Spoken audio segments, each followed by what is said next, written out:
Good day, I'm Derek Fildebrandt, publisher of the Western Standard, and you're watching The Pipeline. Today is August 30th, 2023.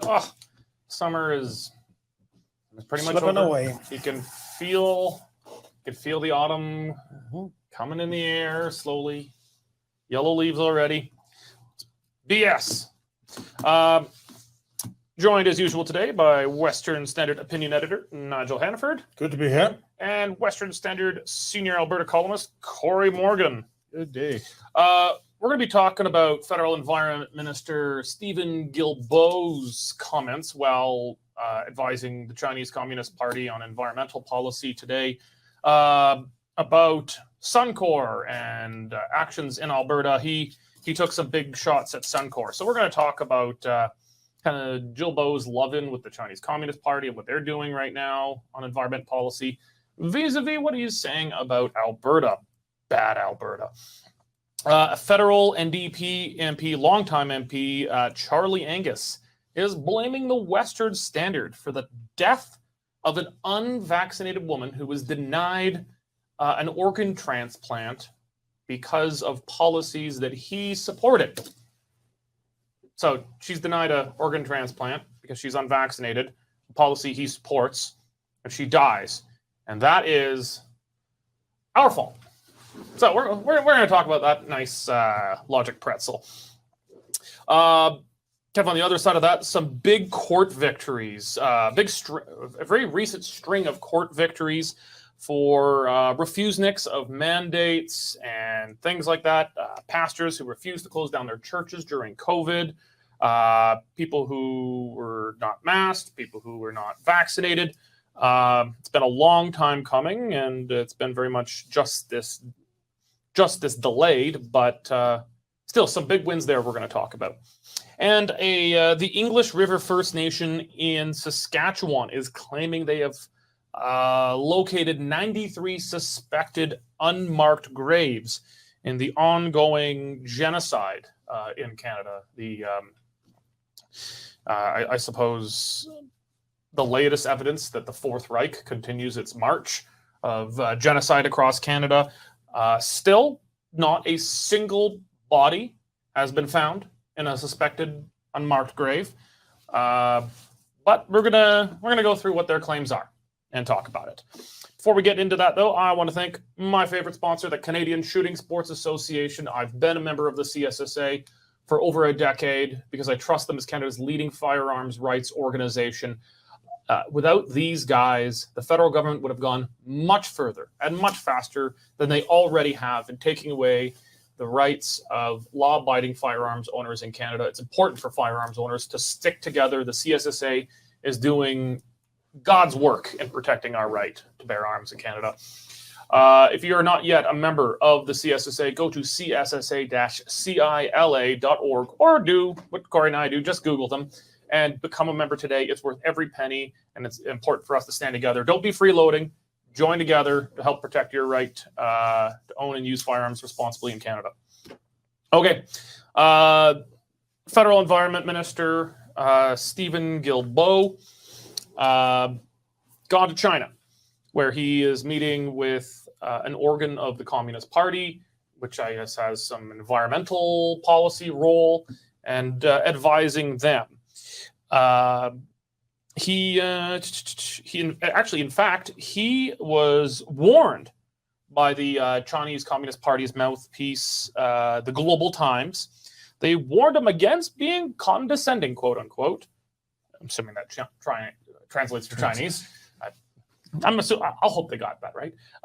Condescending. They told him not to be condescending in discussions to accelerate China's own carbon neutrality plans, which are set for 2060.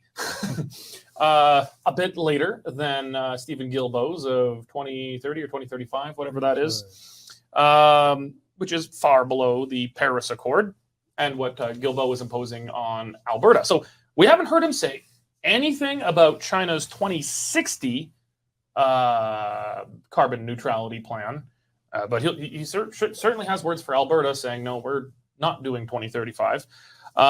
But then he went after Suncor. So Suncor, obviously big oil sands giant, they're selling their wind farms and solar stuff to concentrate on what makes the money, things that aren't just subsidy machines, but namely oil sands. And so this is what Stephen Guilbeault had to say about Suncor. To see the leader of a great Canadian company say that he basically disengaged from climate change and sustainability, that he's going to focus on short-term profits, it's all the wrong answers. If I was convinced before that what we needed to do was regulate, I'm even more convinced now. So he has convinced himself even more that he is right. That is a sign of a good liberal. So he is confounded that a for-profit company is prioritizing making a profit, something that Mr. Guilbeault and the overwhelming majority of Liberal cabinet ministers have never actually had to do at any point in their lives. He's confounded that they would actually try to make a profit and focus on the profitable parts of their business. But yeah, he did that where he's out in China with the China Council for International Cooperation on Environment and Development, where he is the co-chair. And just for clarity, that is an actual organ of the Chinese government and Communist Party. This is not an international organization where China's just there. This is a Chinese communist organization. I don't think any of this is really surprising. The Liberals have a really creepy soft spot for the Chinese Communist Party. So soft that the Chinese Communist Party has seen it as advantageous to aid them in interfering in elections. But I don't know. Is there anything unusual about Guilbeault doing this overseas while in China, meeting with the Chinese Communist Party, the biggest polluter on the planet, whose carbon neutrality goals are 2060, and he has apparently not said anything about? Is the circumstance of this a little out for Guilbeault? Well, of course it is. I mean, you pretty much said it all, Derek. It's an outrageous situation. It's outrageous that the man occupies a post in another government. It's one thing to be a member of an international organization. It's another to actually be part of that government, another government's. It happens to be China. It wouldn't be any better if it was Monaco. You just don't. It means split loyalty is always the perception of shredded interests. So that's the first thing. But Mr. Guilbeault, frankly, is almost becoming a caricature of himself. Everything that he does is just slightly crazy. And the idea of going to China... Slightly? You're being very polite today. Well, look, we're going to get to Charlie Angus later. But it's... The man is obviously single-minded, obsessive about his chosen passion, which is climate change, and nothing else matters to him. A senior politician, and environment minister is senior. A senior politician needs to be able to operate across the spectrum. He can think of nothing else. And if go over there and chastise a Canadian company from foreign soil is the height of disloyalty. You don't do that sort of thing. You just keep that within the family. But there it is. He's nuts. Cory, I mean, Guilbeault not saying anything, at least that we know of so far, about China's genuinely appalling environmental record. Mm-hmm. Even if you are on the climate train, 2060 is a less ambitious goal than even Alberta. We're saying 2050. China's saying 2060. Whatever, potato, potato. But less ambitious than even Alberta's goal. Do you think are Canadians going to see this in anything other than just Guilbeault cares about environment? Is that going to be kind of the main headline coming out of this, or is the fact that he's attacking a Canadian company for having the audacity to focus on profit, which they have a fiduciary duty to do? Do you think this is going to be anything beyond just the regular headlines of Guilbeault hits it company? Does it add to it substantively for average Canadians to think that he's doing this while operating as an arm of the Chinese Communist Party, as a part of the what's it called, the China Council for International Cooperation on Environment and Development? I think just the fact that he was sitting on that panel alone, I mean, that already made headlines when it was found that he was going to it. And that kind of hit across the country. As far as his fight with Suncor, I think that's just going to be more regional, and he knows it. It's going to infuriate us in the West. They don't care. If anything, it's advantageous to them. And it shows a difference in attitude. I mean, that's why he's so mortified with Suncor. But companies like Suncor have been put in the corner. What they're saying is, we've gotten no benefit, no thank yous, nothing for this virtue signaling we've done for years. We've tried to play by your rules. We try carbon capture. We buy into the renewables, and still you keep moving the goalposts and saying you're going to shut us down. Well, to heck with you. We're going to focus on, selling oil. That's what we do, and we're not going to apologize for it anymore. And I think it's just the beginnings of a bigger showdown, though. It is notable because Suncor, I've kind of chuckled at Suncor for a while. Is like they've trying to be such a Boy Scout. They've been sucking up to Ottawa. Yeah, and look what it got them. Yeah, I could be wrong, but I'm 90% sure they even went along with Rachel Notley's carbon tax because they thought it would buy them social license. They knew it was dumb policy, wouldn't do anything for the environment, would hurt the bottom line. But hey, whatever. Maybe some people will like us for it. They've gone along with a lot of this stuff. Somebody who's probably gone along a little less with them historically is Alberta Premier Danielle Smith. She had some words today. I'm going to just quote at length from her statement. Stephen Guilbeault has once again shown his utter contempt for Alberta, our economy, and our energy workers.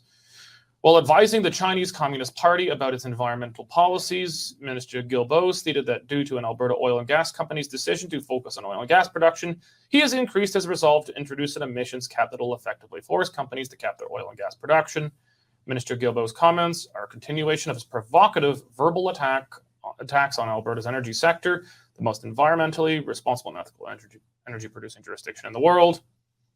His involvement in the China Council for International Cooperation, Environment and Development has him turning a blind eye to China's environmental record, while they add the equivalent of 2 new coal emission plants every week. She continues from there, but I think we get the point. Nigel, I think it's maybe a gift for Alberta that Guilbeault has done this. I think it gives some political cover for Smith to fight harder that he's operating as an organ of the Chinese Communist Party. He is turning a blind eye to their environmental record, which is, I mean, even if you're not a greeny global warming alarmist, China's still bad. I mean, if you just care about the environment, you look at China, you're like, holy crap. Turning a total blind eye to them as an organ of the Chinese Communist Party. And while he's freaking there, operating in that position, coming after Alberta, I think this provides political cover to Smith and the Alberta government and Saskatchewan by extension to push back. Oh, of course it does. And this is absolutely a gift. Even people who were lukewarm about Danielle Smith see that and they see hypocrisy. The other thing that's interesting about it is that it comes the day after we had almost lost power. This just fortifies Danielle Smith's point that if you have a stage 3 alert, because what? Because the wind is not blowing and the power is not coming, and you have to kick in with the natural gas so that people can just keep the lights on, keep the air conditioning going, do everything else you do with electricity. And then the next day, the environment minister federally is coming out and making a stupid statement about Suncor. That just is dressed to her mill. She couldn't have bought that. It's great stuff for Danielle. Well, speaking of blaming strange parties, let's turn now to federal NDP MP, a very long-time MP, Charlie Angus. So he's MP for Timmins, James Bay in Ontario. He was responding to a tweet from Pierre Poilievre about Alberta resident Sheila Annette Lewis, who passed away because she was denied a transplant over her COVID vaccination status. And what he said was disinformation and conspiracy costs lives. That was his reply, his little missive on Twitter as it happens. He said, it's appalling that Poilievre continues to fan the flame of anti-vax conspiracy. The fact that he is cheering on a candidate who was kicked out of Doug Ford's caucus is telling he is promoting a party of extremism. He's referring to Roman Baber, who is now a federal Conservative candidate who was kicked out of Doug Ford's PC caucus in Ontario for not going along with lockdowns and mandates. We did a story on that, just a straight news story that here's what Angus says about Poilievre. And Charlie Angus then retweets our story and says, and actually that story was called Charlie Angus blames disinformation for death of woman denied organ transplant because she refused to get vaccinated. And he says, yup, right-wing disinformation is toxic and tragic. So I guess the Western Standard, the few other remaining independent media in Canada, and Pierre Poilievre are responsible for the death of Sheila Lewis. I guess because we told her not to take a vaccine. I've never told anyone. I don't think we were ever that specific. I have never told anyone ever not to get vaccinated. I don't think the Western Standard has ever said not to get vaccinated.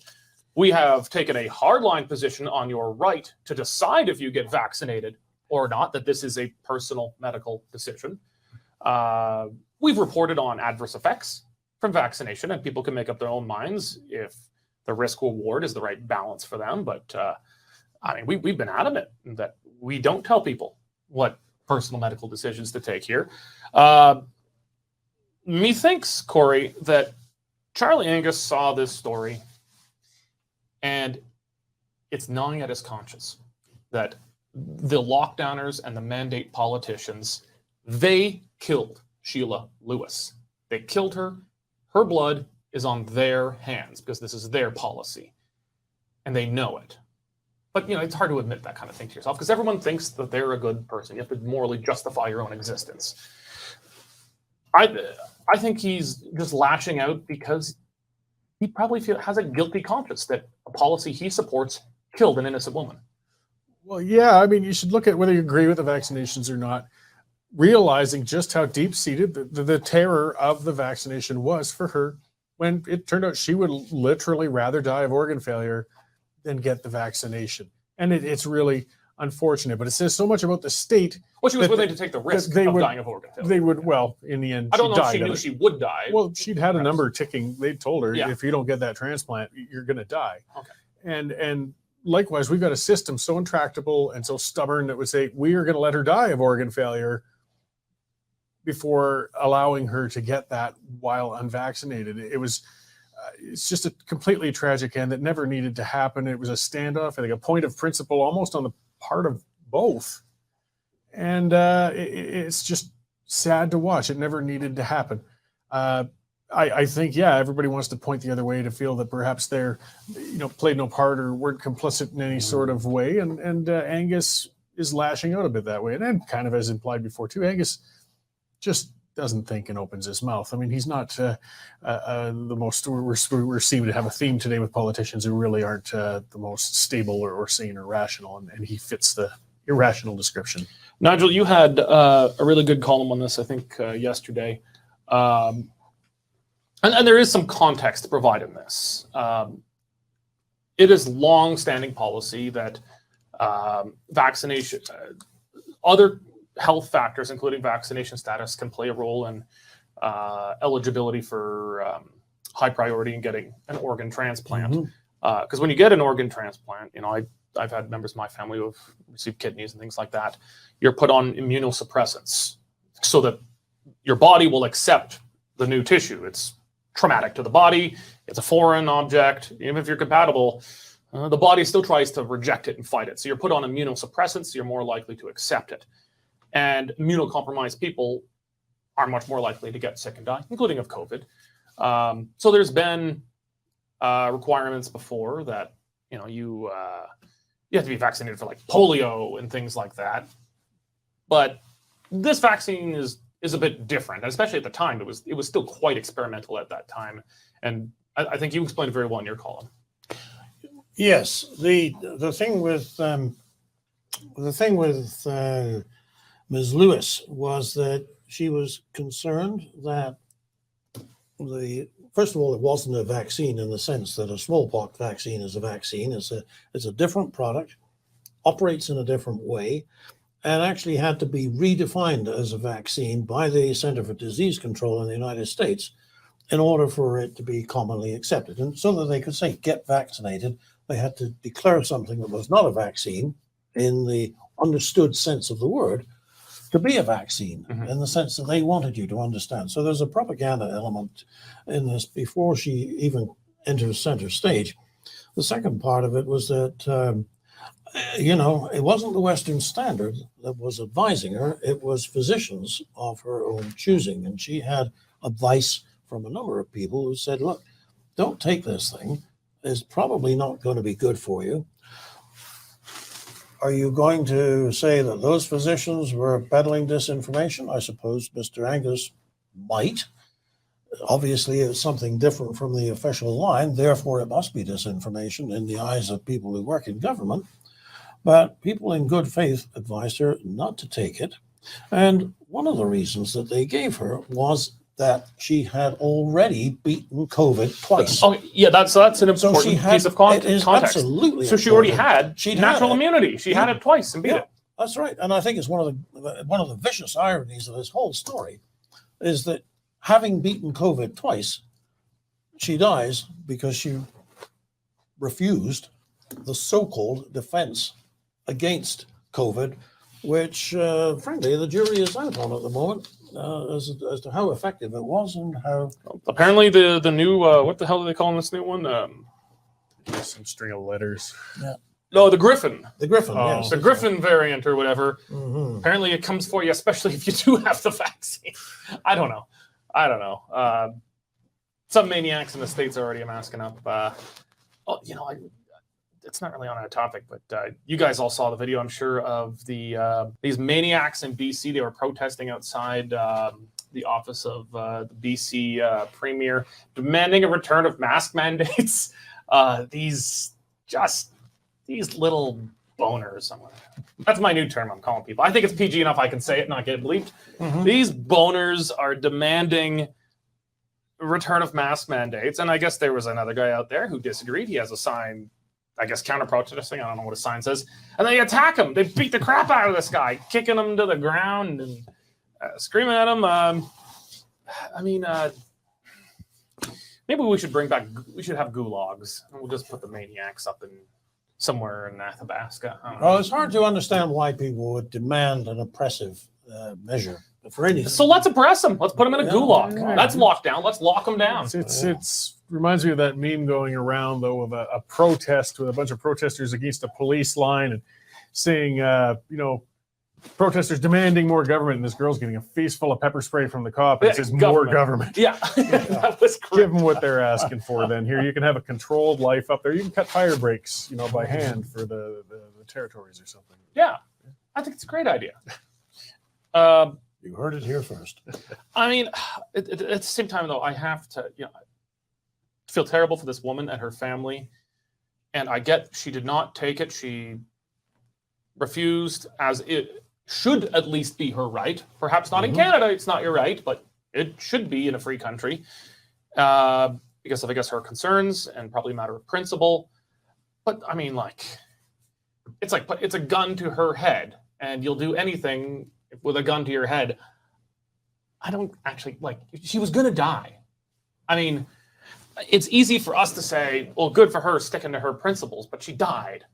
At some point, why didn't she just say, well, this one might kill me, she fears, and the other one will certainly kill you. And I guess she was crowdfunding to try and get a transplant in the States. She got about a quarter of the way to the $500,000 she needs. But I don't know. No, it's a tragic case, all right. And the other thing that bothers me about this situation is that there are certain professions, and I call them professions advisedly: engineer, lawyer, doctor, where you, the individual, are responsible. You're an engineer. You design a building.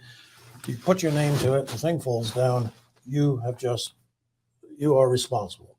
And there are penalties that go with that. But they know who you are. The judge looks the condemned man in the eye and says, "You are guilty, sir." And in the old days, they sentenced them to death. And in the present day, it's prison or whatever the penalty is. But the judge is known. We report, Judge so-and-so said this, did that. It is public information. This panel that actually denied Ms. Lewis Her the effective transplant judges. are comparable. They are professional people. They are responsible for their opinions, but they refuse to own them publicly. Yeah, the judge I have a protected their problem with names. it. I have a problem with that. Dr. A, Dr. B, Dr. C through F. Yeah. There's something wrong with that system. Well, it's crooked from top to bottom. Well, okay, let's go to a bit more happier COVID news, if you can ever say that.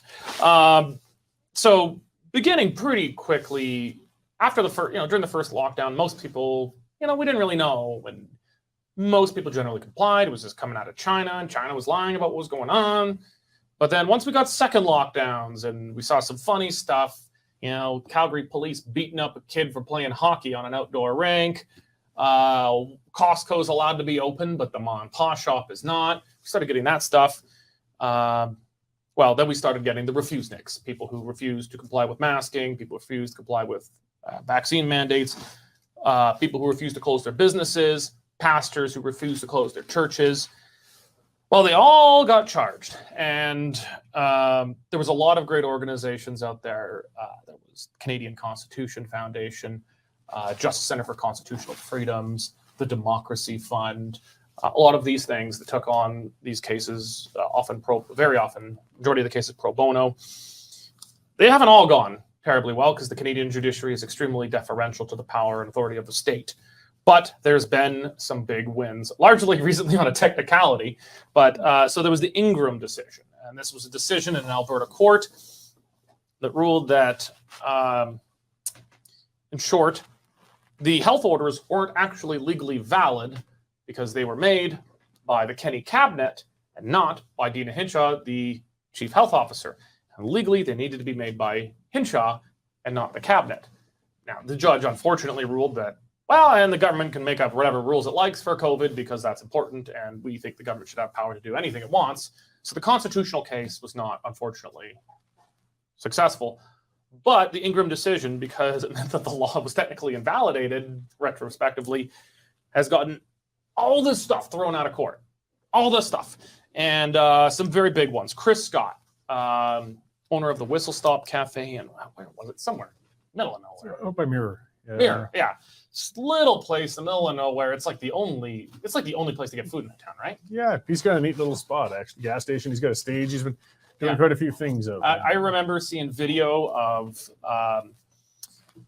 police coming in on the orders of the Kenney government and taking his booze out, shutting him down, padlocking his doors. Then he comes back at night and cuts the doors open to his own place. He says, "Screw you, I'm opening up." He was a brave resistor to government power. All charges dropped. Chris Scott is in the clear. Now, he'd be probably bankrupt if he didn't have a lot of these different constitutional rights groups that were helping him out. But then just this morning, we got word that Pastor James Coates of Grace Life Church. This was a galvanizing moment in the fight against COVID restrictions in Alberta. James Coates, Grace Life Church, I think just west of Edmonton, refused to shut down, refused to kick people out of its church if the government said there was too many people in the building. They just went about things. And you remember he was refusing to comply with the orders repeatedly, and then eventually they sent tactical teams, and they kicked everyone out of the church, and they erected barricades around it. Something I have never seen in Canada. The government kicking people out of a church and erecting barricades around it to keep it out as if we were in North Korea or something. And the visual of that was devastating to the Kenney government's authority to impose its will anymore. At that point, they lost the plot. Well, Pastor James Coates, who was denounced as kind of a COVID killer and bad guy by the government at the time, free man, all charges dropped.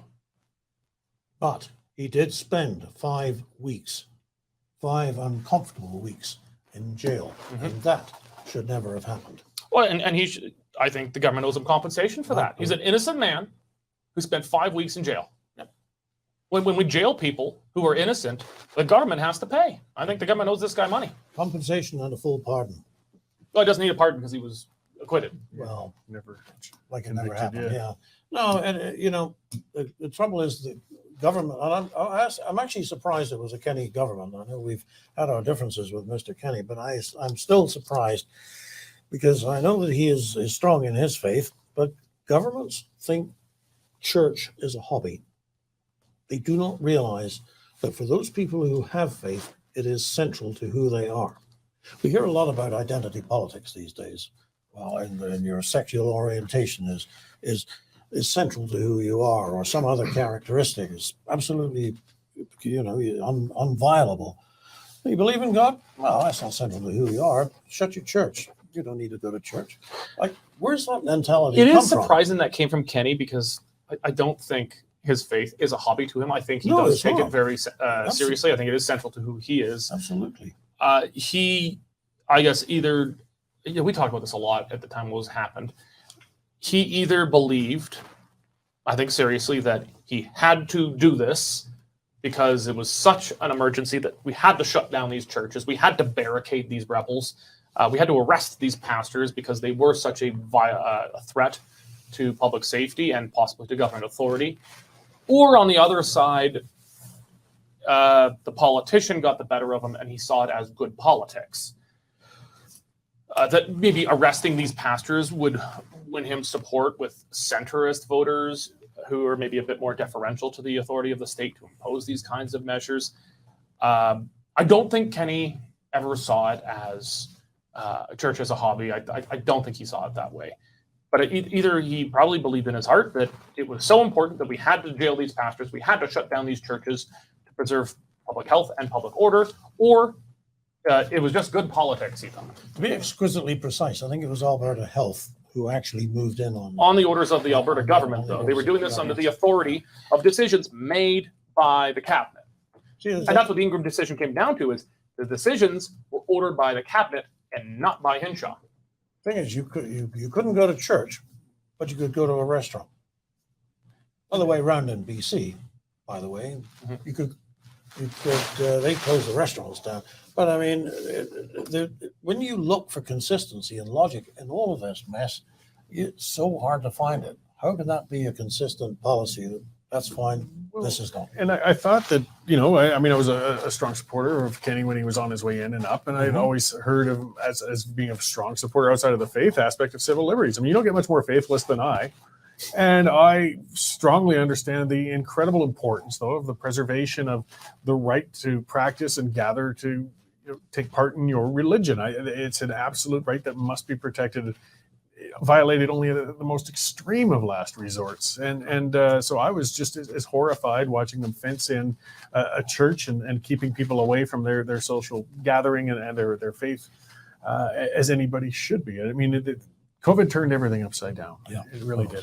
I think you hit on a really strong point, Nigel, that I think a lot of non-church goers view it as going to like your bridge club. Maybe they know it's a little more serious than going to a bridge club, but I mean, you can wait. You don't really need to do it. We're working from home now. You can wait.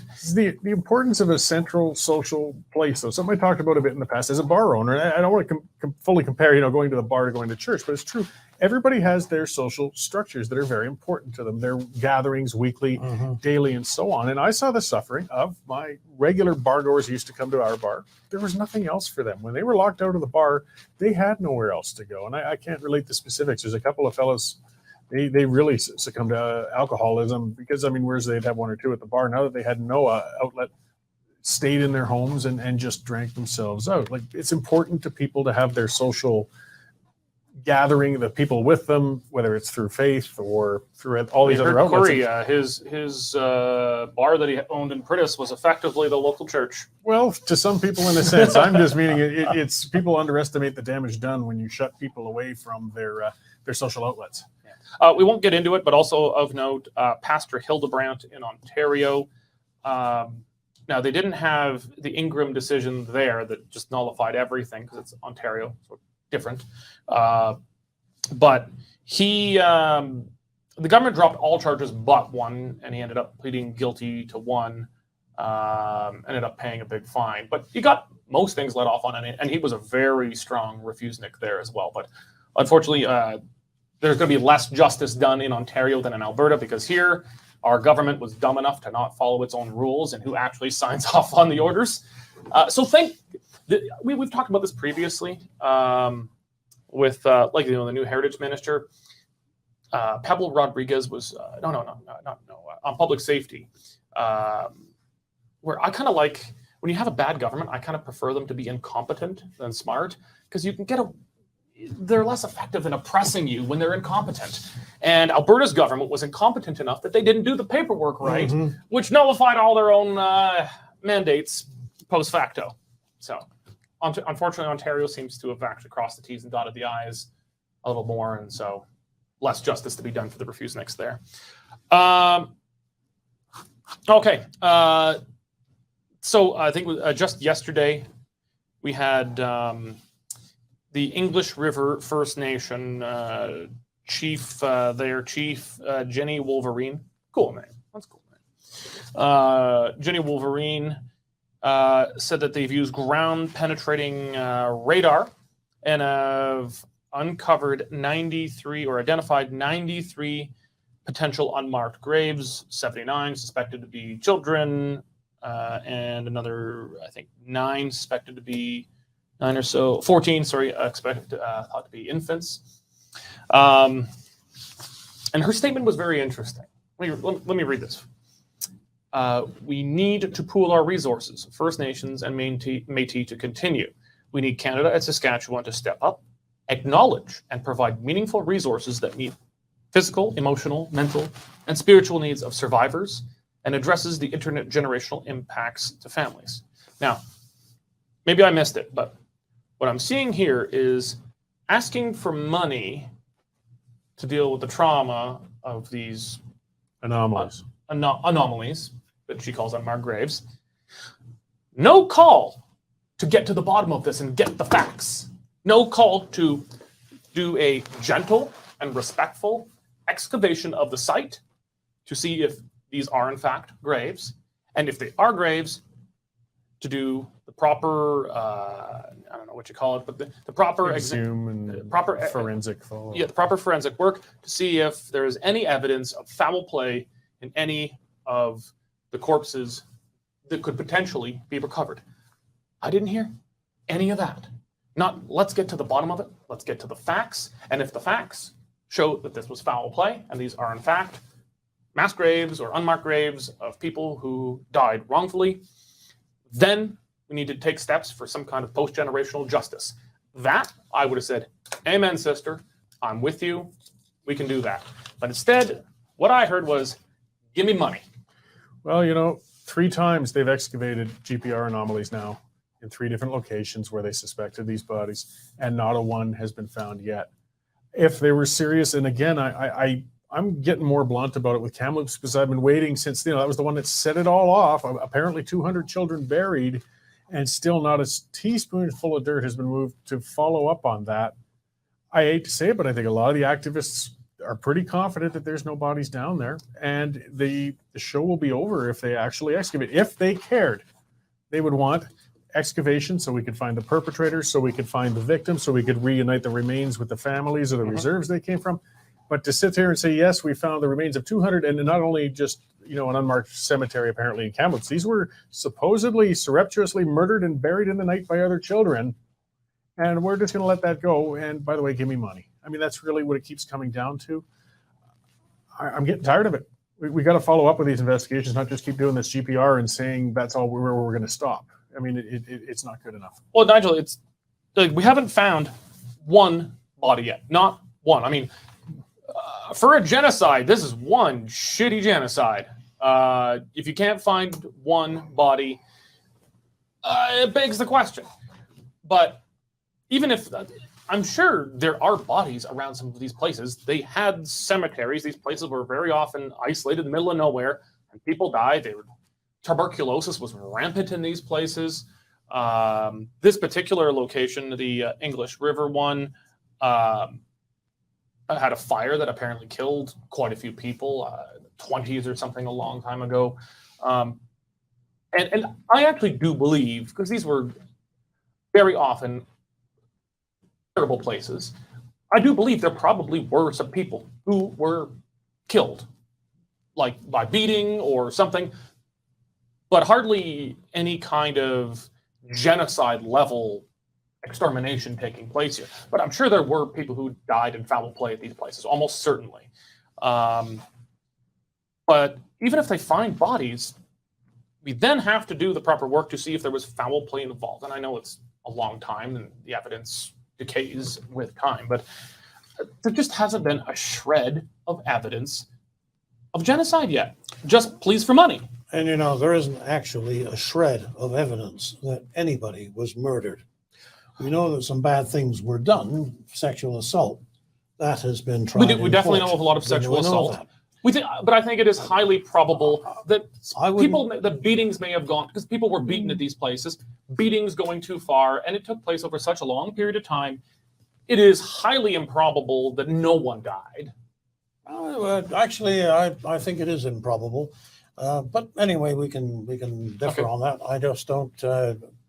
One thing about that has not been done at that school or any of the others is a careful check of the records. These schools were paid under the per capita grant system, just as schools are paid now by the government. And it was very much in the interests of the schools to know how many kids they had and to make sure that they got paid for each one. The records, therefore, are very well kept, very precise, and they're still there to be consulted. Now, English River, were there 97 children, or 97 minus 14 infants who would not have been registered as students, who are recorded as dying there? If they died, what did they die of? You referred to tuberculosis. There was a fire there. There was a fire. I may be incorrect about this, but I did hear of one of these residential schools that was set on fire by students who had enough of it. Perhaps that was most the kids one. have dreamed of doing I that. believe that's the Yeah. one, and it was over a Christmas celebration being canceled. Yes. Something like that. A Christmas celebration. Oh, okay. Well, anyway, so look, there are records there that could be extremely helpful in knowing whether there are any, if you've got records of 50 kids and you've got 90 ground disturbances, well, it'd be good to know what the other 40 were. Mm-hmm. Who's there? Is it a grave even, But frankly, until somebody actually investigates, removes the topsoil, and says, well, who's this? Is there anything here, or is this old tiling systems, as is believed to be the case at Kamloops, or is it? Until somebody does that, we won't know for sure. And as Corey said just a moment ago, nobody on the other side of this argument, on the Indigenous side, is particularly keen to push that, because once it is disproved, well, there goes that request for money, and also the ability to guilt the federal government. Okay, and like I said, I for someone who might be that unscrupulous, or however it might be, there's always a handful, activists and so on.